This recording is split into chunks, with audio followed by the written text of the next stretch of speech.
پر مجھے ناظم جعفری کا، آپ لوگوں نے تحفہ دے رہا ہوں، نیا تحفہ، ناظم جعفری کا سوالیہ انداز میں شعر یاد آ گیا کہ جب نہیں بار بار تعمیر جدید کے نام پہ کعبے کی دیوار گرائی گئی پھر اٹھائی گئی، جو حج پہ یا زیارت پہ گئے میری گواہی دیں گے، میں دیکھ کے آیا ہوں پورے کعبے کا نقشہ کچھ اور ہے، رکن حتیم کے پاس جہاں سے فاطمہ بنت اسد گئی تھی وہاں آج بھی دروازے کی شکل ہے، بار بار دیوار گرائی گئی، نئی تعمیر کی گئی، مگر جب بھی تعمیر جدید ہوئی اس جگہ پہ نشان در ابھر کے سامنے آیا، اور جب اس کو نہ مٹا سکے تو پھر وہ غلاف چڑھایا گیا اس کلر کا کہ اس بات کچھ نظر نہ آنے میں کچھ کہہ رہا ہوں گرامی، دیکھیں میں اردو میں نثر میں کہتا رہوں گا، آپ کو نہیں آئے گا۔ ناظم جعفری، ڈاکٹر ناظم جعفری بڑے خوبصورت انداز میں ایک شعر کے سوال کر دیتے ہیں، کعبے پہ اب غلاف شادی سے پڑھ رہا ہوں، امید ہے کہ آپ حیدری بن کے سنیں گے، کعبے پہ اب غلاف چڑھانے سے فائدہ، کعبے پہ اب غلاف چڑھانے سے فائدہ، ابھرا ہوا نشان برا لگ رہا ہے کیا؟ ابھرا ہوا نشان برا لگ رہا ہے کیا؟ عزیزان گرامی، تو بڑی کوشش ہوئی مگر وہ گھر باقی ہے اسی نشان در کی طریقے سے، سب کے دروازے بند کروا دیے گئے۔ اب سوال کا انداز بدلا اور سوال ذرا چھوٹا کیا کہ یا رسول اللہ اچھا گھر نہیں، دروازہ نہیں، در نہیں، تو ایک ونڈو، ایک کھڑکی، ایک جنگلہ کھلوا دیں ہمارے گھر کا مسجد میں۔ نبی کا نہیں، اللہ نے حکم کی دیا ہے کہ یہ مسجد اللہ کا گھر ہے، یا کسی کے گھر کا دروازہ، جنگلہ، کھڑکی کچھ نہیں کھلے گا۔ سوال اور مختصر کیا، اچھا رسول اللہ جنگلہ نہ صحیح، ایک روشندان ہی صحیح۔ اب ان لوگوں کا، بڑے بڑے لوگوں کا اصرار نبی کے مزاج پہ بار گزر گیا، نبی نے ڈانٹ دیا، خبردار ایک سراغ بھی نہیں، ایک سراغ بھی نہیں، سنو یہ عبادت گاہ ہے جہاں تاپ کرنے کا مرکز نہیں ہے، زمانہ جاہلیت کی عادتیں چھوڑو۔ اب ایک بات کہنا چاہوں گا، لوگوں نے بہت چاہا مسجد میں اپنے لیے در کھلوا لے، در نہ کھلوا سکے۔ اب ہم نے اپنے بھائیوں کی کتاب میں ایک روایت بھی پڑھی کہ اللہ کے نبی نے فرمایا ہے کہ مسجد، اللہ کے نبی نے فرمایا ہے کہ جنت میں ایک دروازہ ہوگا، اس دروازے پہ چیک کیا جائے گا، دروازہ ہوگا، اس دروازے سے ہر انسان نہیں جا سکتا ہے۔ تب تو چاہ رہا ہوں اب کون جا سکتا اسے بیان کرنے کی گنجائش نہیں ہے، مگر دروازے پہ، اس دروازے سے جنت میں داخل نہیں ہو سکتا ہے، وہاں پرمیشن چاہیے ہوگا، وہاں پروانہ دخول چاہیے ہوگا، ہر انسان داخل نہیں ہو سکتا۔ میں کہوں گا آپ نے اپنی ہی کتابوں میں ایک جانب یہ بھی لکھا کہ مسجد میں بہت چاہا در کھلوا لے مگر در نہ کھل سکا، دوسری جانب یہ بھی لکھا کہ جنت میں ایک دروازہ ہے۔ عزیزان گرامی، میں کہنا چاہوں گا آپ دنیا، آپ جنت میں جانے کی تمنا کرتے ہیں نا، جنت میں جانے کی تمنا شوق سے کیجئے، مگر یہ تو سوچئے کاش میرا جملہ پورے مجمع تک پہنچ جائے۔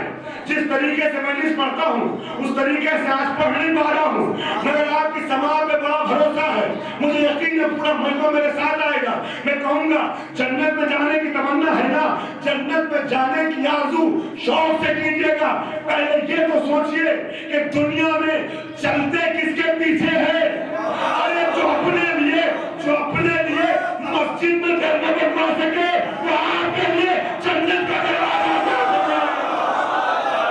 صلوات پر محمد و آل محمد۔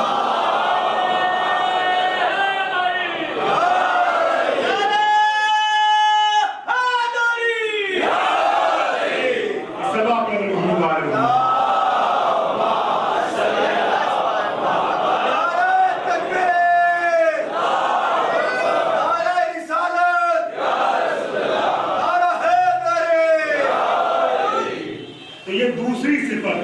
دوسری فضیلت جس کے لیے سب کو چھوڑ دیتے، تیسری فضیلت یہی ہے، وہ کہتے ہیں کہ نبی کی بیٹی کا ہاتھ مانگ لے تو ہم سب گئے، رشتہ لے لے کے تو ہم سب گئے، مگر اللہ کے حکم سے نبی نے اپنی بیٹی کا علی مرتضیٰ، یہ بڑا افتخار ہے، بڑی شخصیتوں نے چاہا۔ عزیزان گرامی، مجھے کچھ مراحل پیش کرنے تھے، عظمت فاطمی اور افتخارات علی عنوان کے تحت گفتگو کر رہا ہوں، مگر وقت کے تقاضے کے تحت میں آپ کو لاتا ہوں نہج بلاغہ تک، وہاں پہ شمیم بھائی تھوڑی دیر روکوں گا۔ نہج بلاغہ چند میں وہاں روکنا چاہوں گا کہ نہج بلاغہ میں علی نے زہرا پہ کیسے افتخار کیا ہے، زہرا کا ہمسر ہونے پہ، فخر کائنات زہرا کا ہمسر ہونے پہ افتخار کر رہا ہے۔ اللہ اکبر۔ چنانچہ مولا کائنات کا خط ہے جو نہج البلاغہ میں موجود ہے، ذرا خط نمبر 10 اور خط نمبر 27 اور 28 اٹھا کے دیکھیے گا، بڑا عجیب و غریب خط ہے۔ مولا کائنات میں یہ 2-3 خطوط جو ہیں، اور بھی خط ہیں، مگر خاص طور پہ یہ 2-3 خطوط امیر شام کو لکھے ہیں۔ عزیزان گرامی، جاننے والے سب سمجھ رہے ہیں کس کی بات ہو رہی ہے، مگر 2-4% کچھ ایسے مل جاتے ہیں جو احترام کرتے ہیں اس جاہل کا، لہذا نام میں یہاں سے نہیں لے رہا ہوں۔ عزیزان محترم، امیر شام کو علی نے خط لکھا ہے۔ ہوا کیا؟ مولا کائنات کوفے میں ہے، سارے مسلمانوں کے اتفاق سے مولا کائنات خلیفہ بن چکے ہیں۔ مولا کائنات نے امیر شام کو یزید کے بعد کو شام کی گورنری سے معزول کر دیا، ہٹا دیا، اس نے انکار کیا، بغاوت کی۔ مسلمانوں کے اپنے معیار کے مطابق جو مسلمان خلیفہ سے بغاوت کرے وہ کافر ہوتا ہے۔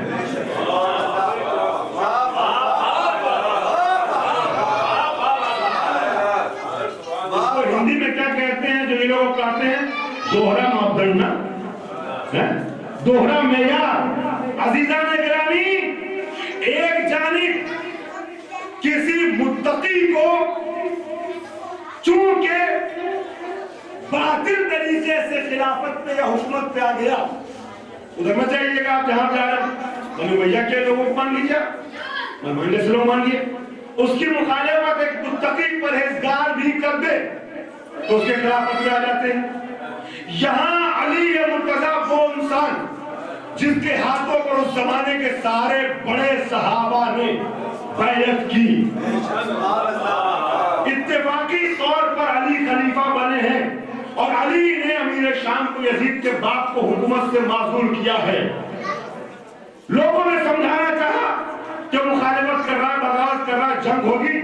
علی نے کہا میں نہیں چاہتا کہ میری حکومت کے تحت، میری حکومت کے دوران میرے ماتحتوں میں، میرے گورنروں میں، میرے والیوں میں کسی ایک سیکنڈ کے لیے، ایک لمحے کے لیے نہیں کوئی باطل حکمران رہے۔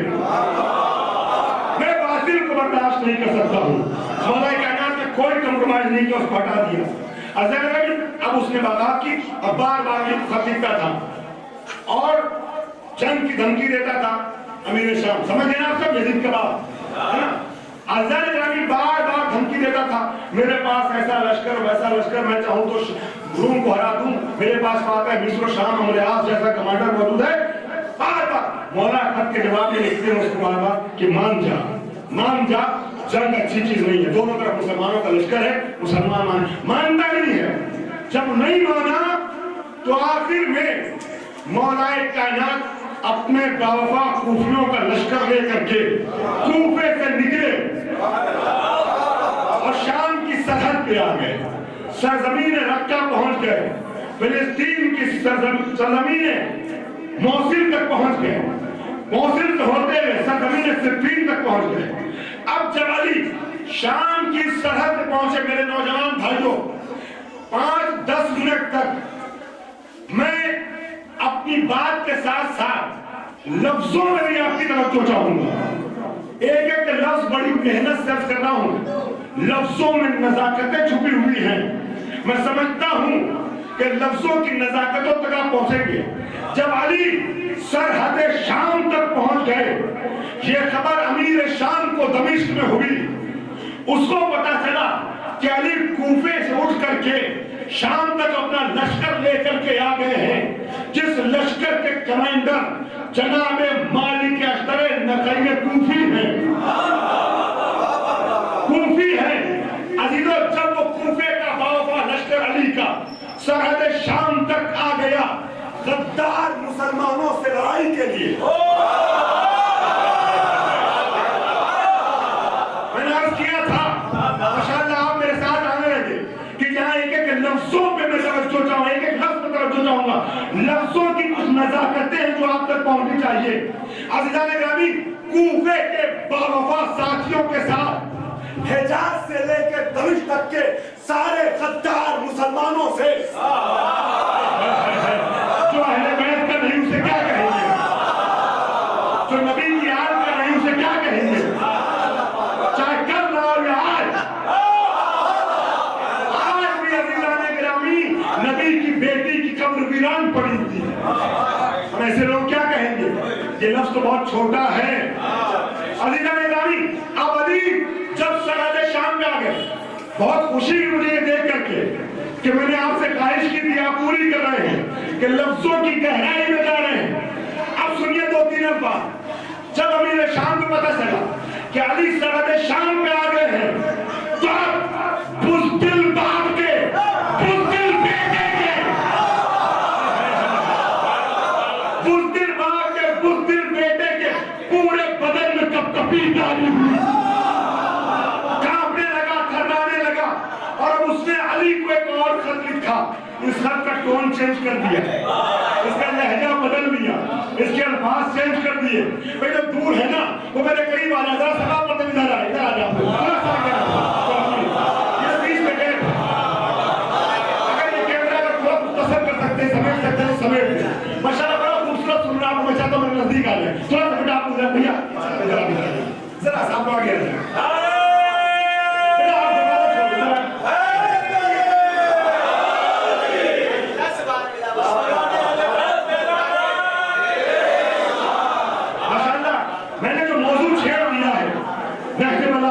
علی کی خطابت, شبیب حسینی جیسوں کی کیا خطابت ہے, جو حیدر کرار کی خطابت ہے.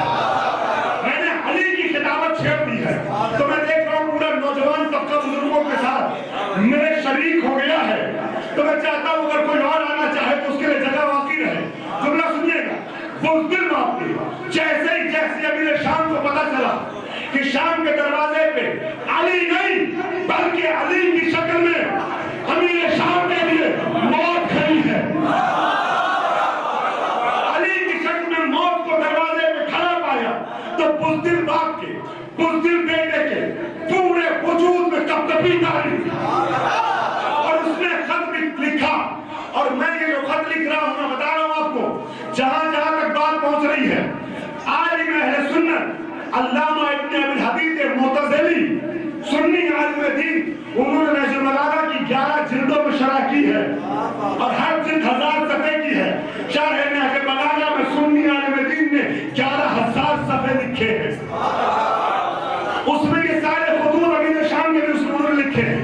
سنیے گا, امیر شام نے خط لکھا اور لہجے کو بدل دیا, ٹون کو چینج کیا اور آواز دی, علی اے علی آپ کہاں کوفے سے اٹھ کے شام تک چلے آئے مسلمانوں کا لشکر لے کر کے, ہم اور آپ ایک جیسے ہیں,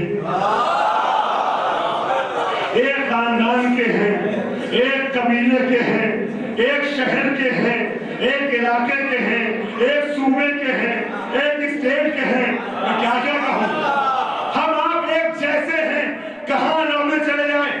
ابھی میں نے خلیفہ دوم کی خواہش پیش کی تھی نا, جملہ سنیے گا عزیزوں. جیسے ہی اس کا خط علی کے سامنے گیا, علی کے ہاتھوں میں گیا, علی نے جملہ دیکھا کہ ہم آپ ایک جیسے, اسے جلایا گیا جسے نبی نے اپنے جیسا کہا تھا. تو جو ہے جسے نبی نے اپنے جیسا کہا تھا اس علی کو جلایا گیا. اور اب علی نے قلم نکالا اور قلم کو ذوالفقار بنایا. میں نے کہا تھا کہ لفظوں میں غور